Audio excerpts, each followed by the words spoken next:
বিড়ালপুর গ্রামে ঝিমু নামের এক চালাক বিড়াল ছিল। সে খুব ভালোবাসতো মাছ, কিন্তু তার মালিক কৃষ্ণপদ কাকু কখনোই তাকে মাছ খেতে দিতেন না।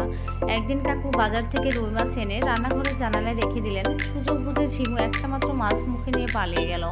পাশে বাড়ির রাধারানী দিদিমণি দেখে চিৎকার করলেন, কিন্তু ঝিমু ততক্ষণে বাড়ি ছাড়ে লুকিয়ে পড়েছে। সেই থেকে ঝিমু শুধু রাতে চুরি করে, আর গ্রামের লোকেরা এখনো বুঝতে পারে না মাছগুলো যায় কোথায়।